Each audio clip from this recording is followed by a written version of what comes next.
Hi guys! Today is the last day in our Unique Week theme, and today's story is not just about how you are unique, but how the books that you read contribute to your uniqueness and to your story in your life. The stories that you read are what help you to shape yourself into who you are.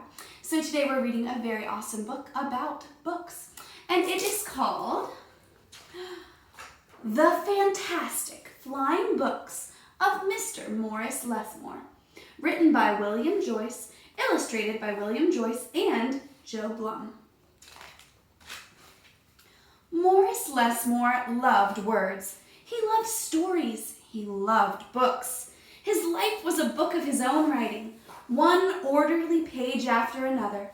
He would open it every morning and write of his joys and sorrows, of all that he knew and everything that he hoped for. But every story has its upsets. One day the sky darkened, the winds blew and blew, till everything Morris knew was scattered, even the words of his book. He didn't know what to do or which way to go, so he began to wander and wander. Then a happy bit of happenstance came his way. Rather than looking down, as had become his habit, Morris Lessmore looked up. Drifting through the sky above him, Morris saw a lovely lady. She was being pulled along by a festive squadron of flying books. Morris wondered if his book could fly, but it couldn't. It would only fall to the ground with a depressing thud. The flying lady knew Morris simply needed a good story, so she sent him her favorite. The book was an amiable fellow and urged Morris to follow him. The book led him to an extraordinary building where many books apparently nested. Morris slowly walked inside and discovered the most mysterious and inviting room he had ever seen. It was filled with the fluttering of countless pages, and Morris could hear the faint chatter of 1,000 different stories, as if each book was whispering an invitation to adventure. Then his new friend flew up to him and landed on his arm. It held itself open, as if hoping to be read. The room rustled to life, and so Morris's life among the books began.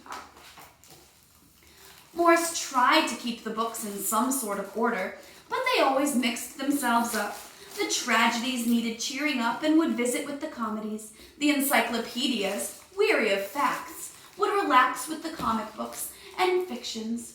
All in all, it was an agreeable jumble.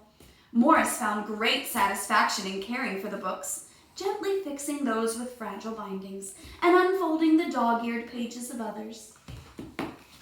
Sometimes Morris would become lost in a book and scarcely emerge for days.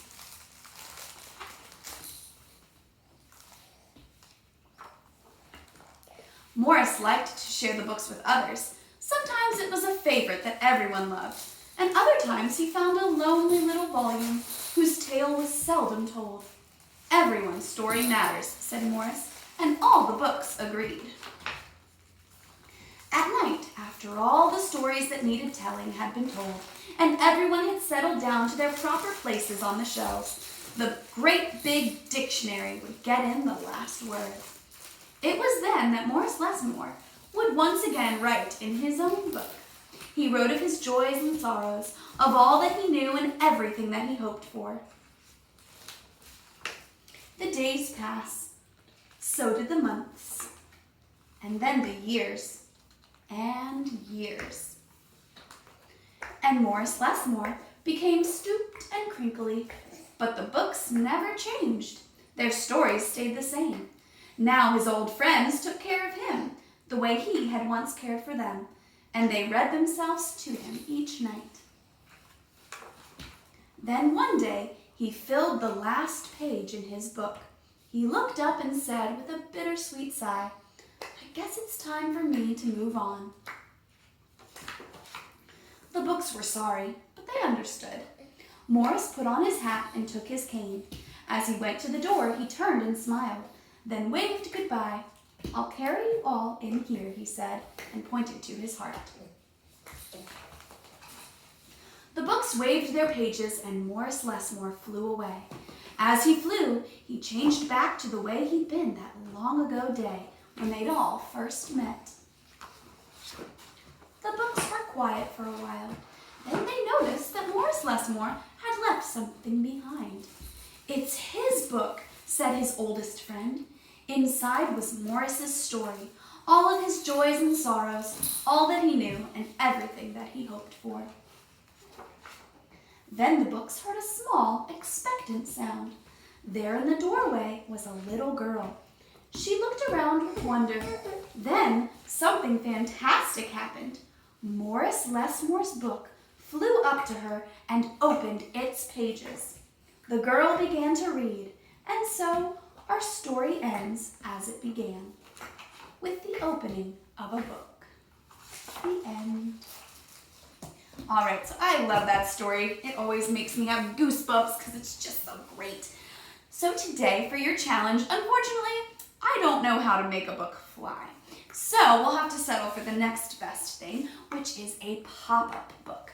So similar to our pop-up card challenge, you can use clever folding to make things inside of your book pop out. You can have a whole display if you'd like to, or you can just have a couple pages pop out. I'd love for you to write about something that you've been doing in your life, kind of like Morris wrote about his life. But if you want to just write a fun fiction story, that's great too. Any genre is welcome. All right, well, thank you guys so much for watching, and we will see you again on Monday. Say bye-bye. Bye.